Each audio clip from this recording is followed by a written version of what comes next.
Also, let's take a look at the glorious history of India-Austria relations and how it has transformed over the years. India and Austria established diplomatic relations on November 10, 1949, marking the beginning of a strong and friendly partnership between the two nations.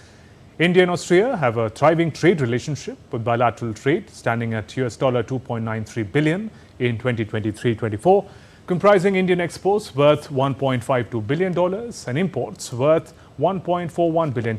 So rather balanced trade. India has invested over $1 billion in Austria, while Austria has invested close to $800 million in India, showcasing the strong economic ties between the two countries. There are vast opportunities for cooperation in infrastructure, renewable energy, e-commerce, fintech, startups, tech hubs between India and Austria.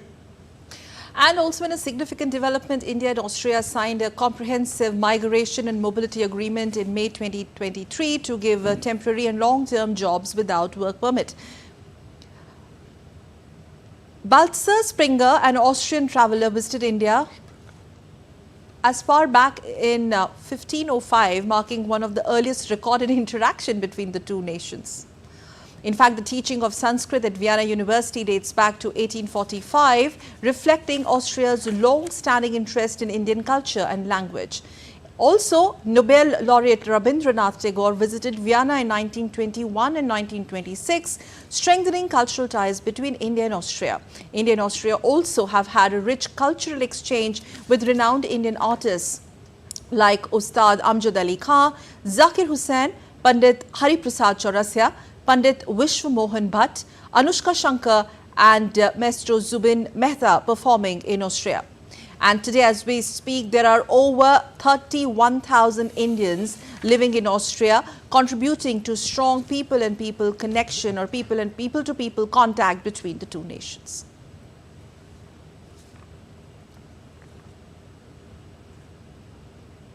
And to talk about India's engagement with Austria, as Prime Minister Narendra Modi will hold bilateral talks with the leadership, we are joined by a senior guest, T.P. Srinivasan, former ambassador to Austria, is joining us now. Ambassador Srinivasan, good afternoon and welcome.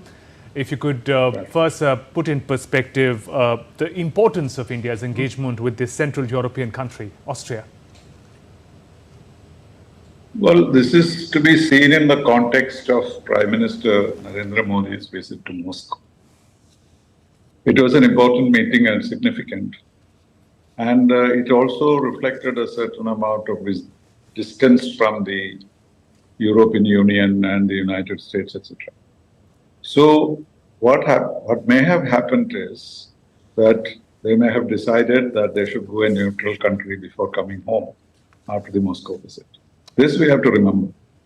So because of that, this visit is significant, because Austria is a diplomatic center of the world, one could say.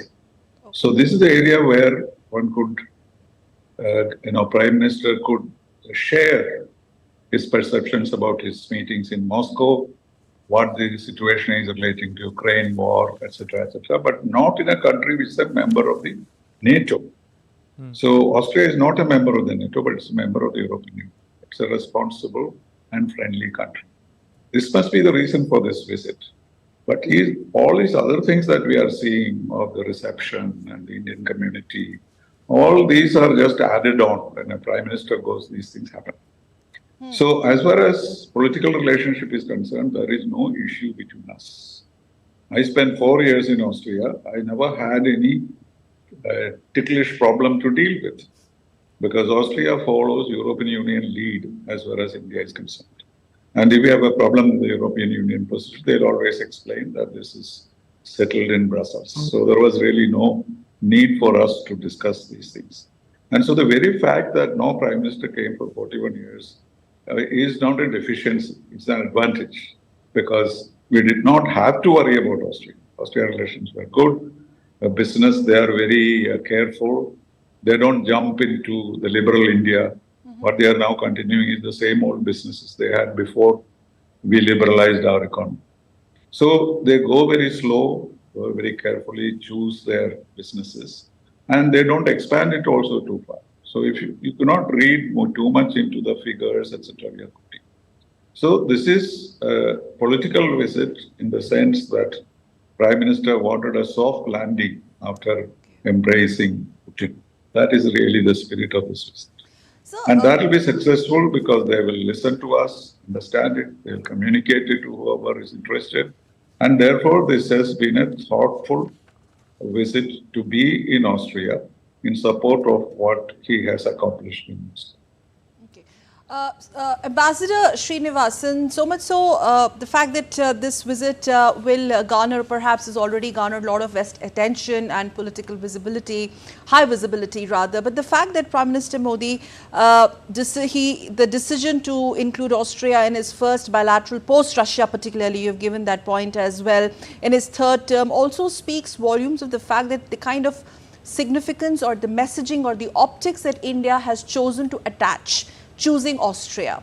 Your thoughts on that? Yes, that's because we are comfortable with Austria.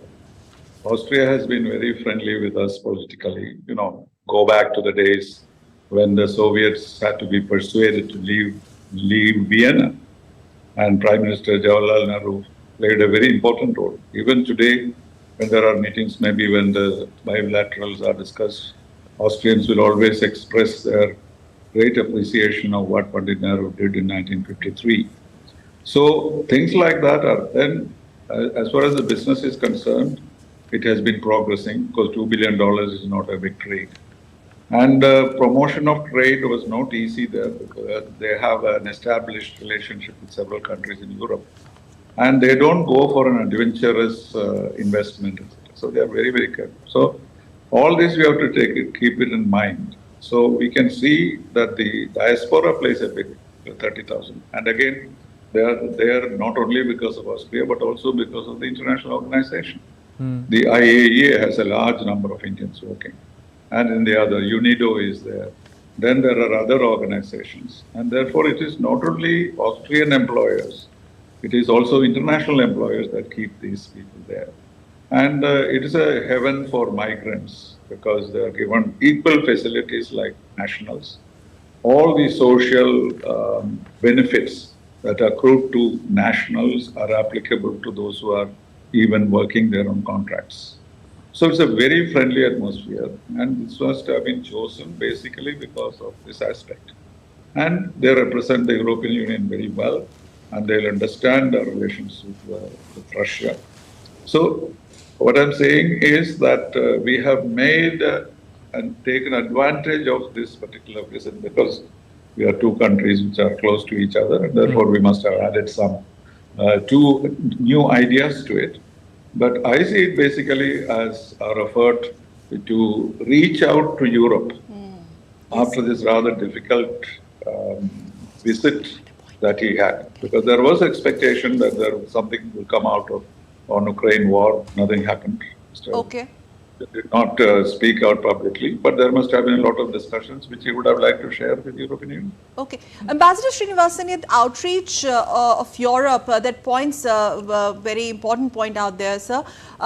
Also, there is an intent of from the Indian side to sort of neutralize and balance, especially the way the Russian visit has been keenly watched by the Western theatre. And then you have Austria. Yes, so that was a very, very good move on the part of India to have this discussion with the European Union. If you look at around Moscow, where else could he have gone? Because there are several countries which have very strong views, and they would, would not appreciate the delicacy of the negotiations. And so the diplomatic capital that it is, with all these international organizations there and an international community, I think it was a wise choice to have for the Prime Minister to have gone there. So that is what really has happened. But naturally, in a situation like this, bilateral matters will be discussed. We will wonder whether this can be improved, and that will all go on. But Austria is not a country which goes into other countries in an aggressive manner. Because I was there when India opened up. I tried very hard to get new companies come to India. They said, no, we have 200 companies, that would be good enough. And that kind of an approach they have. Okay. And since there are no political problems, there was no need for us to have bilateral cooperation and consultations. That's what explains Prime ministers never went to Austria, but presidents came because that's more ceremonial, more formal, more an expression of our affection for them. So it is at that level that relationship has been maintained. Right. So we'd like to learn a little more on the kind of power that Austria represents in Europe, on the global stage today. You mentioned it's unique, it's part of EU, but not part of NATO. Many who may be unfamiliar with Austria would have heard about Vienna Conventions, the manner in which it sort of regulates international conflicts and affairs. If you could give us an insight into what then Austria represents on the global stage today. No, it's a very peaceful country. It's one country which actually built a nuclear reactor but never opened it because they were aware, and also there was public opinion would not allow them to use the nuclear reactor. On the question of peaceful Ambassador Srinivasan, I'll have to stop you for a moment. We're now going live to Vienna, Austria. Prime Minister Narendra Modi on his visit.